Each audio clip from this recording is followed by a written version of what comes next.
But you're right. I think that it's a thing that's lacking, and I know there's lots of marketers out there that come to these shows and they go, "We're gonna, finally show you how to do this." But honestly, the process is timeless. It's been around for fucking decades. It's not new, and no one's reinventing it. It's like write a brief, go to brainstorm, pick 2 or 3 pitchable ideas, get that into a work back schedule, and move to execution. And then, depending on your reporting window, then get back to the table and see how it's doing. Right? That's it. Yeah. Welcome to the Strategy with Jason podcast.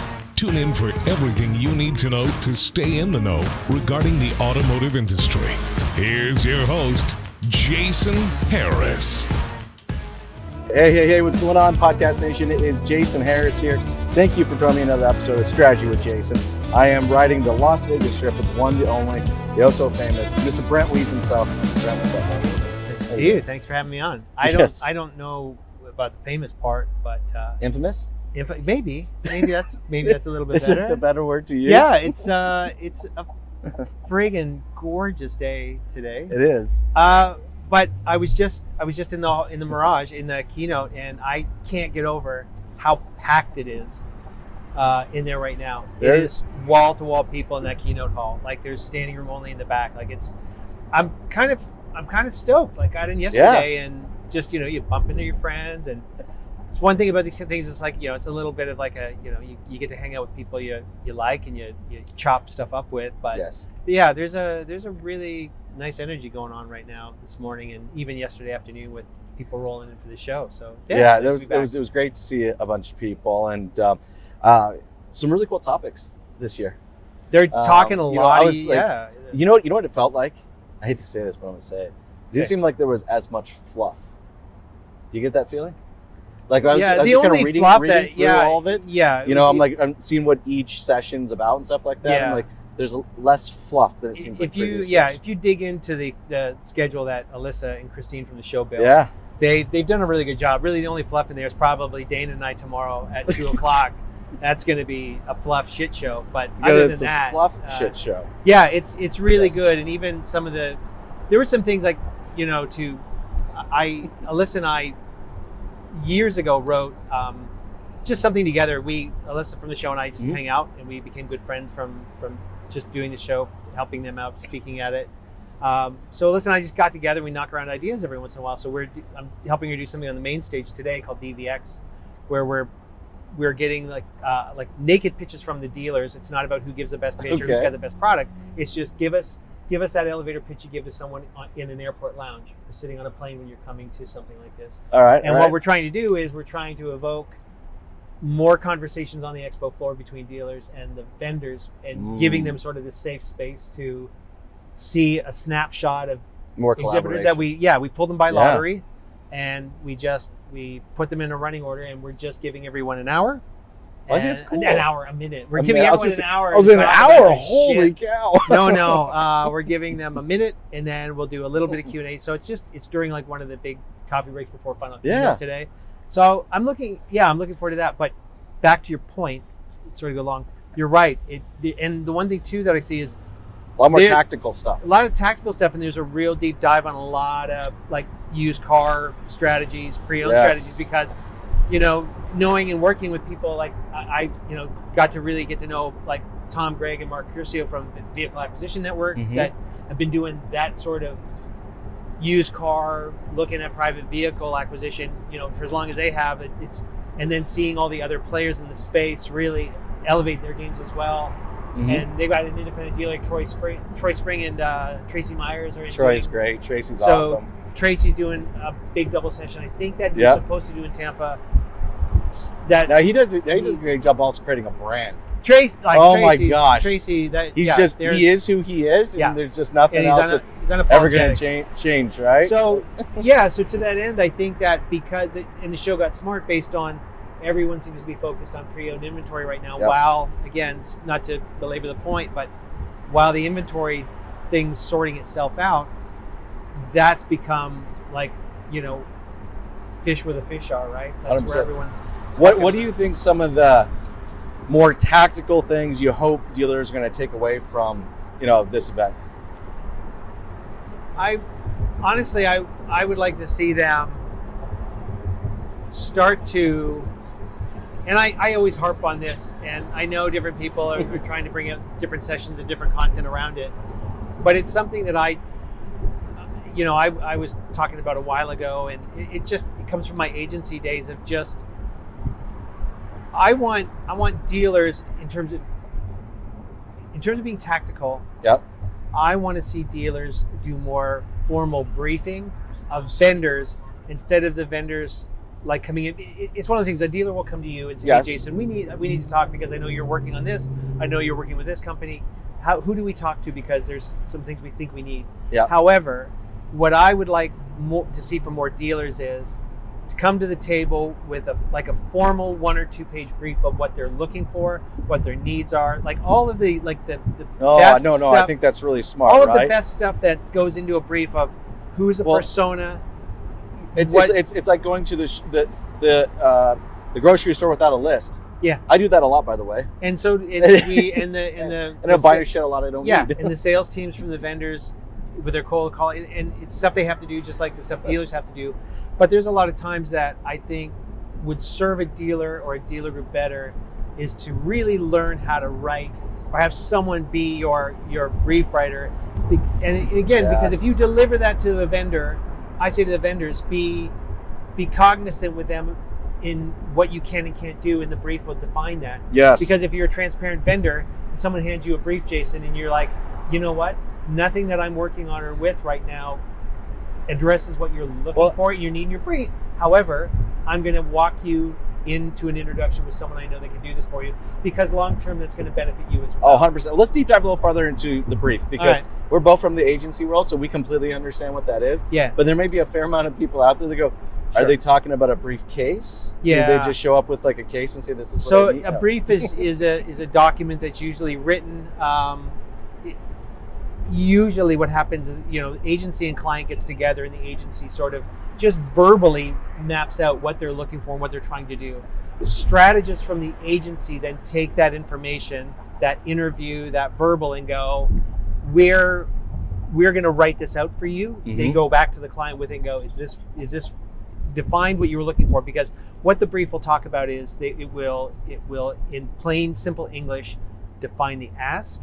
Yes. It will lay out personas of audiences you want to target with a strategy or a tactic you want to bring to market. Okay, so the dealership needs to really kind of define that, because they know who their clients are and who their customer is better than anybody. If a dealership has, like, if it's a Kia dealership and they've got a strategy, a content or a paid strategy, something even omni-channel that's wrapped around souls, like say Kia Souls. Yeah. They know what that buyer persona looks like, or they should. And if they haven't done the exercise, it's just a matter of, all right, let's pull up our data and look at what those buyers look like. Because in the brief itself, it just sort of lays out a lot of really, simple, good stuff about, like, what channels do you want to be in? What sort of budgets are you playing in? What are the KPIs, the key performance indicators that you want to get out of this? That also helps that vendor. You're defining what success is actually going to look like. Yeah, as you see it. And then as you see it, and that's the key. As you see it into the vendor, and then the vendor can work with you to sort of tighten it up. Yep. Going, you know what, 95% of this brief is like fantastic. Yep. Maybe we should combine 15 or 20 minutes on this one section, mm-hmm. and then say, all right, we've got this. Because when I write a brief for my clients and we work on something, or I'm bringing an idea to the table, I bring it in the form of a brief, but I bring it with the clients, and then we collaboratively get it tight. We agree on it as a group. And then that way, if we're in the middle of production or buying media or getting it to market, that way if someone halfway through the process goes, well, wait a minute, what if we add this? It's a framework. wrinkle? It's fitting within a space. It's a framework, but it also allows you to kind of go back to it in case stakeholders, either on the dealership side or the client or the vendor side, go, well, what if we just add this extra wrinkle? It's out of scope. But then you go, no, let's just stick to the brief, and then we'll take that idea and bring it into the next iteration of the tactics or the strategies. Right? Yes. So that's what I'd like to see. And off vertical, there's tools that any dealer can use right now. There's a team out of Spain, and they're really smart, and it's called Ola Brief. HOLABRIEF. And I've shown clients of mine that, and they love it. But Ola Brief basically gives you every kind of possible template. They're ex-agency people. they built this briefing engine that's low cost, but you can just walk through it and answer their questionnaires. And I use it for everything because it's basically everything that, and how I used to write them, like my old, Barry, Barry, my old partner. So it's just, there's so many of their templates that I laugh at because it's the stuff that Barry and I would save on our Google Drives. Are like, oh, this brief. But that's really the type of process that a dealership kind of needs. And I think if they spend more time building a brief, I think there's going to be way less ad waste. Yep. Right. You're more efficient to get to market. More efficient, yeah. Time wise, it's going to be way faster. You're not throwing something out there and go, oh no, that wasn't right. Let's go ahead and change it. Real quick. It keeps you from scope creep during the process of it. Yes, right? Which is huge. And it keeps everyone kind of accountable. Like right now, not even kind of accountable. It should keep everyone accountable. Because based on that, right, if the brief gets approved, you can move to a brainstorm, or you hand that to your agency, and your agency or your vendor goes away and goes, this is what we want to do. This is the execution schedule or the work back plan against this idea. Like, because they should go back to the dealer. The brief is delivered. The vendor or the agency comes back and goes, great. We brainstormed a ton about this brief. Here's 2 or 3 options we can go to market with. Client, dealer goes, option 2 is fantastic. Let's move with that. Let's go with that one. And what should also be presented, so the vendors that are watching this, is when you present the ideas back, you also give them a day-by-day, minute-by-minute work back schedule for when and how it goes, with some wiggle room for, you always give a 20% wiggle room for, because you never know if something has to be programmed, something needs to be bought, like whatever it could be. You always give yourself some buffer in your work back schedules, but put a schedule on the map. All of this makes all that accountable. Then we're going really fast. I had to. Look at us, Vegas. Look at us go. But so it seems like every other vertical does this. It's funny because I'm actually kind of going through this process right now. I bought a house and we hire a contractor and we're remodeling it. Okay. Well, guess what? The contractor doesn't just show up one day and start bashing down walls and moving cabinets and stuff like that. No, the architect comes out. We all sit down. We go over the plans and drawings, right? And myself, the architect, and the contractor, we all agree this is the direction that we're going to head towards. Nothing starts without complete agreement. If I make a change, I make a change. Yeah. If he doesn't, follow through and move the window where the window is supposed to be, like, it was all there and documented. Fucking Rich Little is still alive. Sorry to deviate, but he's at Tropicana. That guy's got to be like 130 years old. At least. He's got to be. He's amazing, but that's amazing. Like, it's just sort of every once in a while I walk by a sign squirrel and go, that's automotive business. Sorry, automotive. But you're right. I think that it's a thing that's lacking, and I know there's lots of marketers out there that come to these shows and they go, we're gonna finally show you how to do this. But honestly, the process is timeless. It's been around for fucking decades. It's not new, and no one's reinventing it. It's like, write a brief, go to brainstorm, pick 2 or 3 pitchable ideas, get that into a work back schedule, and move to execution. And then, depending on your reporting window, then get back to the table and see how it's doing. Right? That's it. Yeah. Like, this isn't rocket science. It's nothing new. You don't need, crowds and hordes of people to figure this out for you. The brief alone is a very quiet process. But so for the dealers out there who watch this, or even the vendors that watch this, it is a really great tool. And like I said, the very small team out of Spain that's built Ola Brief is smart. I'm and they're ex-agency people. Yeah, there you go. And they give you templates for just about anything you could think of. So I love the tool. And when I'm at a show like this, I always like sharing the little hacks I use to either automate stuff. Well, I'm totally going to make stuff. Yeah, it's a fantastic product. And I was sitting with them. They actually asked me to come on because they see that I'm using it with clients, and I've shared old templates with them. So I have no piece of this. I'm only promoting because I just think they're so smart. Well, it's all about optimization. Yeah. And I kind of feel like I would rather pump somebody else's tires that's doing good work, right? Yeah, I'm looking at a lot of the sessions and stuff like that, and it does kind of seem to be this underlying theme of everything around just optimizing. It's no longer easy buttons. I was looking through where all the vendors are, the vendor hall and stuff like that. And I don't see as many like quick, easy button widget companies as I used to. You remember? Yeah, remember that was really big for a while. Right? I wonder out loud too. And this, what I mean? I don't know if it'll come across as a shitty thing to say, but none of this stuff works if you don't actually take the time to adopt it on 100%. Either side of the table. And I'm not talking just pointing the finger at the dealers going, well, they never adopt stuff. They just sign paper. They get it installed in their dealerships, or they get their staff trained up, and then they have turnover. They have people not using it. Yep. But it's also like there's just some sort of responsibility for vendors too to be clear about how much time and energy is going to be needed into ensuring the success of it based on the people that have to use it. And I think there's times at the shows too where, salespeople are good at what they do because they sell, right? And it's about getting people excited about what it can do while we glaze over, the middle parts. It's like, what was that fucking South Park episode with the gnomes and the business plan, right? Like step 1, do product. There's no step 2, step 3, profit or whatever, right? Yes. There's just this gap. Just big monster gap right there. Where And, there's nothing in there. In the SmackDown session I did it in Tampa and we're doing it here. It's just, we're going to do this running thing at the show now moving forward. But one of the things we came out of in Tampa, which was interesting because I do challenges for the dealers where I just, pick some vendors and we have a little bit of fun. But the last one we did in Tampa, that's what we talked about in our takeaways of the session was vendors, make sure your salespeople are all on the exact same linear page of not just the sizzle, but all of the other things that are going to go into making this successful at your dealership, and not just the tech or the service model or whatever that is. You've got to have that because I think the dealers already understand their own hurdles of trying to get people to do stuff. Yes, right? I agree. So if we're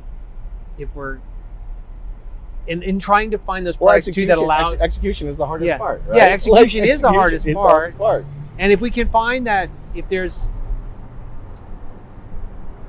that perfect marriage of allowing dealership staff to have products that free them up to do the things they really love, regardless of what that is, because maybe someone really loves doing paperwork and they don't like dealing with customers. If there's other things we can give them, automate for them, build for them, service for them from as a vendor can, that allows them to really embrace the stuff that makes them just an absolute asset for that store. That's also something you want to look at too. It's not like we're going to shove everyone into using this the way it needs to be used. It's like, let's find those product champions in our dealership and not maybe hope that one day we'll have 100% adoption of software, because inside a dealership it just won't happen. It's something I've been seeing. Or in any organization, even outside of automotive. Something I've been seeing recently. I'm curious to see if you've been seeing the same thing. Is for many years, me and you would talk about like ad waste, right? Where it's just redundancy. You're like you're spending money here, but it's the same message it is over here, and we're just wasting money. Okay. I'm seeing now what I call like product waste, where like you'll have a dealership will have like 3 or 4 products in the dealership, and these 3 or 4 products, well, 3 of them can all do the exact same thing if they really needed to. So like 3 of them could all send a text message to the customer.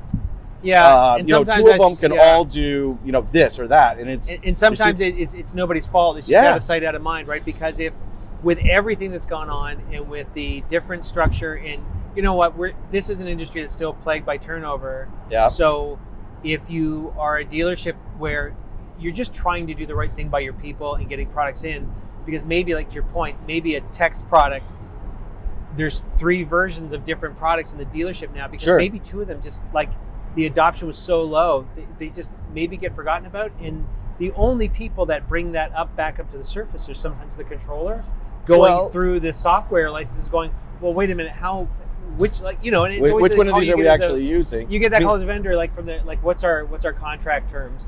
Because a controller's going, well, shit, I got 4. Like to your point, I got 4 of the same thing here. I think because they do the asking, what does this do?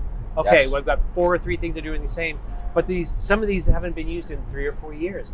I don't think that's always the case, because I also think there's good groups that do have the right people in place to do the right audit. But doing that brief process, I think, also helps with that. Yeah, sure. I think also eliminates it's product. It's a nice callback. Right? It brings it back when you are writing briefs to your vendors, because you're like, wait a minute, I'm writing a brief for something. I'm like, I realize, we actually have that product. So maybe who do I send this to? Yes. Well, even maybe writing the brief that brings you back internal for a moment with your own team to go, I'm writing this brief for vendors. I want to put this out to 3 or 4 vendors, but I realized halfway through this brief is we have the software in. So maybe I should go look at usage records, see if and why we're not using it, because I'm thinking I need something and we already have it. So yeah, it's a great callback to that, because writing a brief may make you realize that there's something. Well, and it's not that there. anything the dealers are doing wrong. I think just some of these No. products have evolved so much that you don't know. I mean, you look at it like a CRM, they'll have 16 different functionalities built into it now. And yeah, no one's doing anything wrong, and everyone can get all rah and talk about how like together we're going to change everything. And that's a great, you know what I mean? That's a great headspace to be in. Yep. But when we get into 9 to 5 and you're in a customer service business where every single individual on the vendor side and on the dealer side are dealing with someone in this exact moment that's probably making their day a fucking nightmare, and it throws your whole day off. So while we want to kumbaya and we're all, we're going to make this a magical place where all this great stuff is going to happen, there's still shit that happens for each and every one of us during our days that either makes the day phenomenal or makes it really, really hard, and that also affects our performance, the stuff we adopt, our attitudes towards what we're doing. So I think we should just, to your point, is get into the simple mechanics of documentation, assessment, and sort of the duality of looking inward as well as looking outside the vertical to see where we can better ourselves from a client vendor standpoint. 100%. And I think that's it. And I'm really looking forward to your guys' session. And I think you're right. 100% Don't. It's going to be documentation. terrible. Oh, it's going to be terrible. I'll be there to video it. Okay. But hey, for everyone out there watching and listening right now who'd like to connect with you, what's the best way to do so, Brent? Best way to do so is if you're at the show. I'm at find me a digital dealer. I'm on the main stage today at 3:00. I've got a session tomorrow too. I'm moderating dealer think tanks on Thursday. And hit me up, Brent Weiss on LinkedIn. BrentWees. Just fire me something on LinkedIn, connect with me there, and then we'll do all the other stuff. But don't email me. I don't answer emails. Don't answer emails. Thanks, buddy. He will answer smoke signals, though. I will, yeah. Thanks for tuning in to the Strategy with Jason podcast with your host, Jason Harris. Don't want to miss new content? Be sure to check out the full podcast library at strategywithjason.com to stay in the know. Remember to like, comment, and subscribe. Happy podcasting.